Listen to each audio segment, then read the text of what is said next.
The Acts of the Apostles, chapter 27. And when it was determined that we should sail into Italy, they delivered Paul and certain other prisoners unto one named Julius, a centurion of Augustus's band. And entering into a ship of Adramyttium, we launched, meaning to sail by the coasts of Asia, one Aristarchus, a Macedonian of Thessalonica, being with us. And the next day we touched at Sidon. And Julius courteously entreated Paul, and gave him liberty to go unto his friends to refresh himself. And when we had launched from thence, we sailed under Cyprus, because the winds were contrary. And when we had sailed over the sea of Cilicia and Pamphylia, we came to Myra, a city of Lycia. And there the centurion found a ship of Alexandria, sailing into Italy, and he put us therein. And when we had sailed slowly many days, and scarce were come over against Cnidus, the wind not suffering us, we sailed under Crete, over against Salmone, and hardly passing it, came unto a place which is called the Fair Havens, nigh whereunto was the city of Lycia. Now when much time was spent, and when sailing was now dangerous, because the fast was now already past, Paul admonished them and said unto them, Sirs, I perceive that this voyage will be with hurt and much damage, not only of the lading and ship, but also of our lives. Nevertheless the centurion believed the master and owner of the ship more than those things which were spoken by Paul. And because the haven was not commodious to winter in, the more part advised to depart thence also, if by any means they might attain to Phenice, and there to winter, which is an haven of Crete, and lieth toward the southwest and northwest. And when the south wind blew softly, supposing that they had obtained their purpose, loosing thence, they sailed close by Crete. But not long after, there arose against it a tempestuous wind, called Loroclidon. And when the ship was caught, and could not bear up into the wind, we let her drive. And running under a certain island, which is called Clauda, we had much work to come by the boat, which, when they had taken up, they used helps, undergirding the ship. And fearing lest they should fall into the quicksands, strake sail, and so were driven. And we being exceedingly tossed with a tempest, the next day they lightened the ship.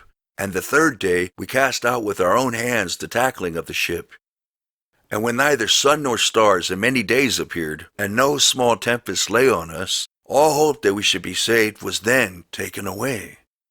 But after long abstinence, Paul stood forth in the midst of them and said, Sirs, ye should have hearkened unto me, and not have loosed from Crete, and to have gained this harm and loss. And now I exhort you to be of good cheer, for there shall be no loss of any man's life among you, but of the ship.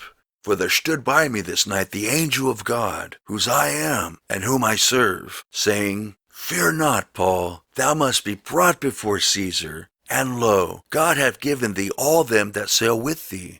Wherefore, sirs, be of good cheer, for I believe God, that it shall be, even as it was told me.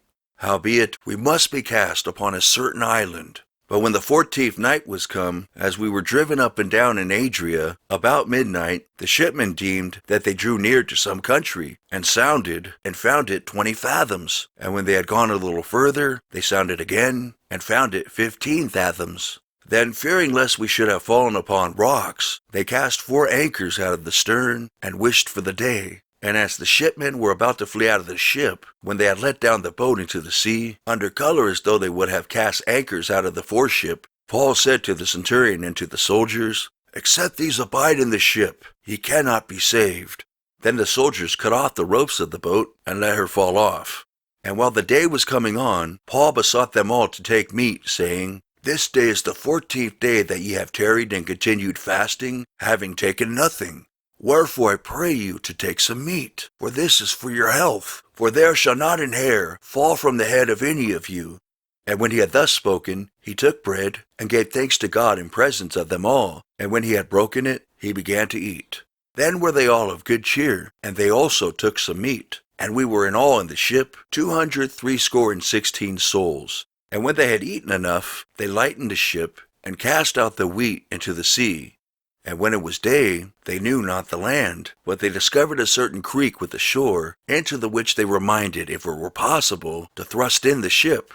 And when they had taken up the anchors, they committed themselves into the sea, and loosed the rudder bands, and hoised up the mainsail to the wind, and made toward shore. And falling into a place where two seas met, they ran the ship aground, and the forepart stuck fast and remained unmovable, but the hinder part was broken with the violence of the waves. And the soldiers' counsel was to kill the prisoners, lest any of them should swim out and escape.